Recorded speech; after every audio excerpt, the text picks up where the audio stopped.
tiga. Yang pertama ada primer, sekunder, dan juga tersier. Untuk kebutuhan primer sendiri adalah kebutuhan yang paling utama dari segala kebutuhan. Contohnya yakni seperti tempat tinggal. Dan untuk kebutuhan kedua adalah kebutuhan sekunder. Kebutuhan sekunder adalah kebutuhan yang muncul setelah primer. Contohnya yakni kendaraan ataupun alat transportasi. Yang ketiga ada kebutuhan tersier, yakni kebutuhan yang masih yang bisa kita dapatkan di hari selanjutnya, tetapi harus memenuhi dari dua kebutuhan ini terlebih dahulu. Contohnya adalah perhiasan dan alat-alat mewah lainnya. Yang kedua, kebutuhan menurut waktu itu dibagi menjadi dua. Yang pertama ada kebutuhan sekarang dan kebutuhan yang akan datang. Untuk kebutuhan yang sekarang, contohnya adalah ketika kita sedang sakit, kita harus pergi ke dokter untuk berobat dan berkonsultasi penyakit kita. Yang kedua ada kebutuhan yang akan datang. Kebutuhan yang akan datang adalah kebutuhan yang harus kita penuhi tetapi di masa yang akan datang. Contohnya adalah menabung di bank untuk keperluan kita di kemudian hari. Yang ketiga adalah kebutuhan menurut sifat, dibagi menjadi dua. Yang pertama jasmani dan yang kedua adalah rohani. Untuk yang jasmani, contohnya adalah kita harus berolahraga agar tubuh kita tetap sehat dan bugar. Dan yang kedua ada rohani. Contohnya yakni kita beribadah dan berdoa kepada Allah. Yang keempat adalah kebutuhan menurut subjek, jadi individu dan juga kelompok. Untuk kebutuhan individu, yakni contohnya adalah kacamata untuk orang yang minus. Dan yang kedua, untuk kelompok, contohnya adalah rumah sakit yang dibutuhkan oleh masyarakat saat sedang sakit. Selanjutnya, saya akan menjelaskan tentang alat pemuas kebutuhan. Alat pemuas kebutuhan dibagi menjadi 5. Yang pertama ada cara pendapatannya, yang kedua ada proses pembuatan, yang ketiga hubungan dengan barang lain, keempat kegunaan, dan yang kelima adalah kualitas.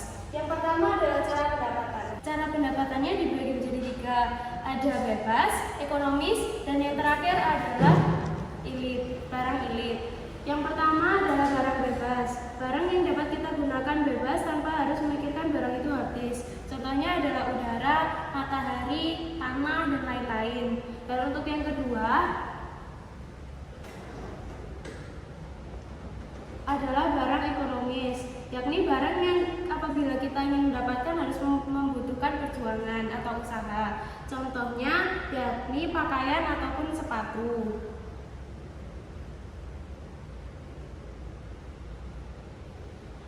Dan yang terakhir adalah barang unit. Barang unit adalah barang yang apabila kita menggunakannya berlebihan akan memberikan dampak untuk kita.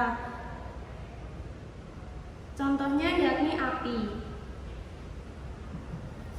Untuk proses pembuatannya dibagi menjadi 3, yakni barang mentah, setengah jadi, dan jadi.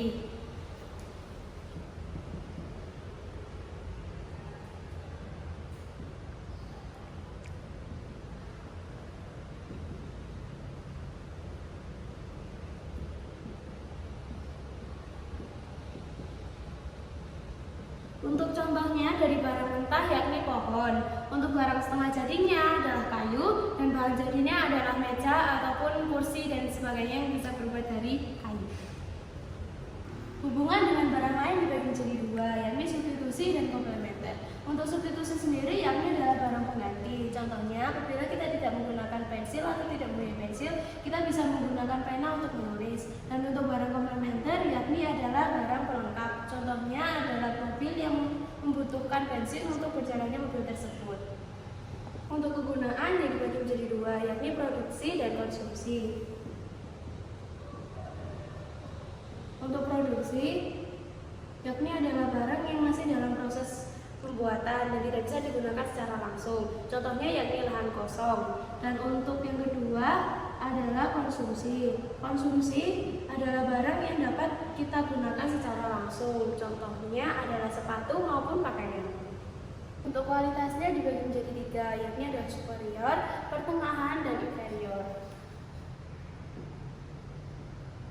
Untuk barang superior adalah barang yang berkualitas tinggi, contohnya adalah mobil mewah atau mobil pengeluaran baru. Untuk barang pertengahan, yakni contohnya adalah mobil second. Dan yang inferior